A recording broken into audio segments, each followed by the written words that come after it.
ಇದು ನಟ ದರ್ಶನ್ಗೆ ಸಂಬಂಧಿಸಿದಂತಹ ಬಿಗ್ ಎಕ್ಸ್ಕ್ಲೂಸಿವ್ ಬ್ರೇಕಿಂಗ್ ನ್ಯೂಸ್ ಆಗಿದೆ.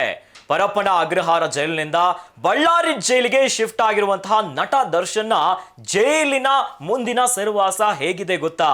ಜೈಲಿನಲ್ಲಿ ಯಾವ ರೀತಿಯಾದಂತಹ ಕಠಿಣ ರೂಲ್ಸ್ ಅಂಡ್ ರೆಗ್ಯುಲೇಷನ್ಸ್ ಗಳನ್ನ ಮಾಡಲಾಗಿದೆ, ಇನ್ನು ಬಳ್ಳಾರಿ ಜೈಲಿನ ನಿಜವಾದ ಜೈಲಿನ ದರ್ಶನ ಹೇಗಿರುತ್ತೆ ಗೊತ್ತಾ? ಈ ಕುರಿತಂತೆ ಒಂದು ಎಕ್ಸ್ಕ್ಲೂಸಿವ್ ಬ್ರೇಕಿಂಗ್ ನ್ಯೂಸ್ ಲಭ್ಯವಾಗ್ತಾ ಇದೆ, ನೋಡಿ ಬರೋಣ.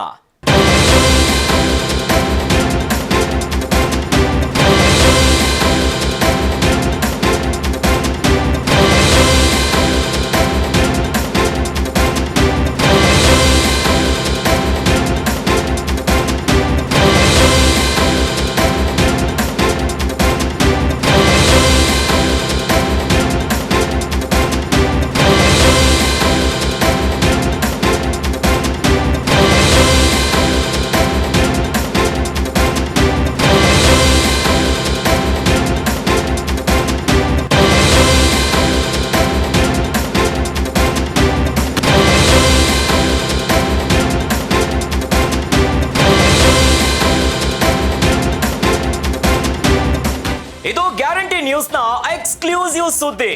ನಟ ದರ್ಶನ್ಗೆ ಸಂಬಂಧಿಸಿದಂತಹ ಬಿಗ್ ಎಕ್ಸ್ಕ್ಲೂಸಿವ್ ನ್ಯೂಸ್.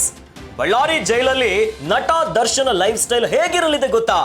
ಬಳ್ಳಾರಿ ಜೈಲಿನ ಸಣ್ಣ ಸೆಲ್ ನಲ್ಲಿ ನಟ ದರ್ಶನ್ ಸೆರವಾಸ.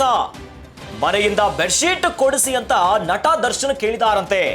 ಮನೆ ಬೆಡ್ಶೀಟ್ ಕೂಡ ಕೊಡಲು ಜೈಲು ಸಿಬ್ಬಂದಿ ನಿರಾಕರಿಸಿದ್ದಾರೆ. ದರ್ಶನ್ಗೆ ಮಲಗಲು ಕಾರ್ಪೆಟ್ ಅನ್ನ ನೀಡಿದ್ದಾರೆ ಸಿಬ್ಬಂದಿ. ನಟ ದರ್ಶನ್ಗೆ ಜೈಲ್ನಲ್ಲಿರುವಂತಹ ಬೆಡ್ ಶೀಟ್ ಅನ್ನ ಕೊಟ್ಟಿದ್ದಾರೆ ಸಿಬ್ಬಂದಿ. ಕಾರ್ಪೆಟ್ ಮತ್ತು ಬೆಡ್ಶೀಟ್ ಮೇಲೆ ಬಳ್ಳಾರಿ ಜೈಲ್ ಎಂಬಂತಹ ಸೀಲ್ ಕೂಡ ಇದೆ. ಒಂದು ಚೆಂಬು ಲೋಟವನ್ನ ಕೊಟ್ಟಿದ್ದಾರೆ ಬಳ್ಳಾರಿ ಜೈಲಿನ ಸಿಬ್ಬಂದಿ. 10x10 ಸೆಲ್ಗೆ ಅಟ್ಯಾಚ್ಡ್ ಟಾಯ್ಲೆಟ್ ಮತ್ತು ಬಾತ್ರೂಮ್ ಇದೆ ದರ್ಶನ್ ಇರುವಂತಹ ಸೆಲ್ ನಲ್ಲಿ. ಸಣ್ಣ ಬಾತ್ರೂಮ್, ಟಾಯ್ಲೆಟ್ ಇರುವಂತಹ ಸೆಲ್ ನಲ್ಲಿ ನಟ ದರ್ಶನ ಸೆರವಾಸ. ಚಿತ್ರದುರ್ಗದ ರೇಣುಕಾ ಸ್ವಾಮಿಯ ಭೀಕರ ಕೊಲೆ ಪ್ರಕರಣದಲ್ಲಿ ನಟ ದರ್ಶನ್ A2 ಪ್ರಮುಖ ಆರೋಪಿಯಾಗಿ ಪರಪ್ಪನ ಅಗ್ರಹಾರ ಸೇರಿದ್ರು. ಆದ್ರೆ ಅಲ್ಲಿ ಸಿಗುವಂತಹ ವಿಶೇಷ ಸೌಲಭ್ಯಗಳಿಂದ ಈಗ ಅಲ್ಲಿಂದ ಬಳ್ಳಾರಿ ಜೈಲಿಗೆ ಶಿಫ್ಟ್ ಮಾಡಲಾಗಿದೆ.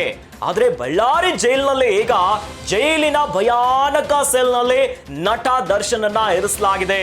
ನಟ ದರ್ಶನ್ಗೆ ಸಂಬಂಧಿಸಿದಂತಹ ಬಿಗ್ ಎಕ್ಸ್ಕ್ಲೂಸಿವ್ ನ್ಯೂಸ್ ಇದು. ಬಳ್ಳಾರಿ ಜೈಲಲ್ಲಿ ನಟ ದರ್ಶನ್ನ ಲೈಫ್ ಸ್ಟೈಲ್ ಹೇಗಿದೆ ಗೊತ್ತಾ?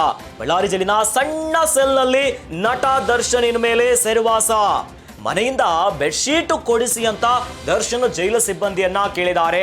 ಆದ್ರೆ ಜೈಲಿನ ಸಿಬ್ಬಂದಿ ಇದನ್ನ ನಿರಾಕರಿಸಿದ್ದಾರೆ. ದರ್ಶನ್ಗೆ ಜೈಲಿನಲ್ಲಿರುವಂತಹ ಬೆಡ್ಶೀಟ್ ಅನ್ನ ಕೊಟ್ಟಿದ್ದಾರೆ ಸಿಬ್ಬಂದಿ. ಕಾರ್ಪೆಟ್ ಮತ್ತು ಬೆಡ್ಶೀಟ್ ಮೇಲೆ ಬಳ್ಳಾರಿ ಜೈಲ್ ಎಂಬ ಸೀಲ್ ಕೂಡ ಇದೆ. ಒಂದು ಚೊಂಬು, ಒಂದು ಲೋಟವನ್ನ ಕೊಟ್ಟಿದ್ದಾರೆ ಜೈಲು ಸಿಬ್ಬಂದಿ. ಐಷಾರಾಮಿ ಜೀವನವನ್ನ ನೋಡ್ತಾ ಇದ್ರು ನಟ ದರ್ಶನ್. ಆದ್ರೆ ಕಾನೂನಿನ ಮುಂದೆ ಎಲ್ಲರೂ ಕೂಡ ಒಂದೇ ಆಗಿರ್ತಾರೆ. ಪರಪ್ಪನ ಅಗ್ರಹಾರದಲ್ಲಿ ಕೊಡದಿದ್ದಂತಹ ವಿಶೇಷ ಸೌಲಭ್ಯಗಳು, ಯಾವ ರೀತಿಯಾಗಿ ವ್ಯವಸ್ಥೆಗಳನ್ನ ಮಾಡ್ಕೊಂಡಿದ್ರು, ಇದು ಜೈಲೇನಾ ಅನ್ನುವಂತ ಪ್ರಶ್ನೆ ಕೂಡ ಸಾರ್ವಜನಿಕ ವಲಯದಲ್ಲಿ ಭಾರಿ ಚರ್ಚೆಯಾಗಿತ್ತು. ಆದ್ರೆ ಈಗ ಶಿಸ್ತು ಕ್ರಮದ ಮೇರೆಗೆ ಬಳ್ಳಾರಿ ಜೈಲಿಗೆ ಶಿಫ್ಟ್ ಮಾಡಲಾಗಿದೆ. ಬಳ್ಳಾರಿ ಜೈಲಿನಲ್ಲಿ ದರ್ಶನ್ ಇರುವಂತಹ ಸೆಲ್ ಏನಿದೆಯಲ್ಲ, ಬಹಳ ಸಣ್ಣ ಸೆಲ್. ಇಲ್ಲಿ ಹೆಚ್ಚಿನ ಬೆಳಕು ಕೂಡ ಇಲ್ಲ. ಇದೇ ರೀತಿಯಾದಂತಹ 15 ಸೆಲ್ಗಳಿದೆ, ವಿಶೇಷ ಸೆಲ್ಗಳು ಬಳ್ಳಾರಿ ಜೈಲಿನಲ್ಲಿದೆ. ಆದ್ರೆ ಅದೇ ಒಂದು 15 ಜೈಲಿನಲ್ಲಿ ಈಗ ಒಂದು ಜೈಲಿನಲ್ಲಿ ದರ್ಶನ್ ಇರ್ತಾರೆ. ಈಗ ನರಕ ದರ್ಶನ ಆಗ್ಲಿಕ್ಕೆ ಶುರು ಆಗ್ಬಿಟ್ಟಿದೆ ದರ್ಶನ್ಗೆ. ರೇಣುಕಾ ಸ್ವಾಮಿಯ ಭೀಕರ ಕೊಲೆ ಪ್ರಕರಣಕ್ಕೆ ಸಂಬಂಧಿಸಿದಂತೆ ನಟ ದರ್ಶನ್ಗೆ ರೇಣುಕಾ ಸ್ವಾಮಿಯ ಕೊಲೆ ಪ್ರಕರಣದಲ್ಲಿ ಜಾಮೀನು ಸಿಗೋವರೆಗೂ ಕೂಡ ಬಳ್ಳಾರಿ ಜೈಲಿನಲ್ಲೇ ಇರ್ತಾರೆ.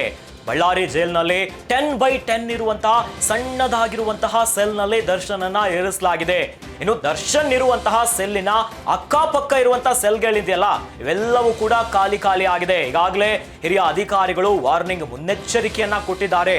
ಜೈಲು ಸಿಬ್ಬಂದಿ ಕೂಡ ದರ್ಶನ್ ಜೊತೆ ಮಾತನಾಡುವಂತಿಲ್ಲ. ಏನೋ ಬೇರೆ ಸಹ ಕೈದಿಗಳು ಕೂಡ ದರ್ಶನ್ ಜೊತೆ ಮಾತನಾಡುವಂತಹ ಪ್ರಮೇಯವೇ ಇಲ್ಲ. ಯಾಕಂತಂದ್ರೆ ಅಕ್ಕಪಕ್ಕದ ಸೆಲ್ಗಳು ಖಾಲಿ. ದರ್ಶನ್ಗೆ ಅಟ್ಯಾಚ್ಡ್ ಆಗಿರುವಂತಹ ಟಾಯ್ಲೆಟ್ ಮತ್ತು ಬಾತ್ರೂಮ್ ಇರುವಂತಹ ಸೆಲ್ ಅನ್ನ ನೀಡಲಾಗಿದೆ. ಬಳ್ಳಾರಿ ಜೈಲಿಗೆ ಹೋಗ್ತಿದ್ದಂತೆ ನಟ ದರ್ಶನ್ ಬೆಡ್ಶೀಟ್ ಬೇಕು ಅಂತ ಕೇಳಿದ್ದಾರೆ. ಆದ್ರೆ ಜೈಲಿನ ಅಧಿಕಾರಿಗಳು ಇದಕ್ಕೆ ನಿರಾಕರಿಸಿದ್ದಾರೆ.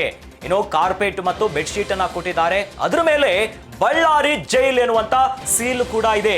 ಈ ಮೂಲಕ ನಟ ದರ್ಶನ್ಗೆ ಈಗ ಬಳ್ಳಾರಿ ಜೈಲಿನ ವಿಶೇಷ ಅನ್ನೋದಕ್ಕಿಂತ ಹೆಚ್ಚಾಗಿ ಭಯಾನಕವಾಗಿರುವಂತಹ ಕಡಿಮೆ ಬೆಳಕಿರುವಂತಹ ಸೆಲ್ಗೆ ದರ್ಶನ್ನ ಸೆರೆವಾಸ ಆರಂಭವಾಗಿದೆ.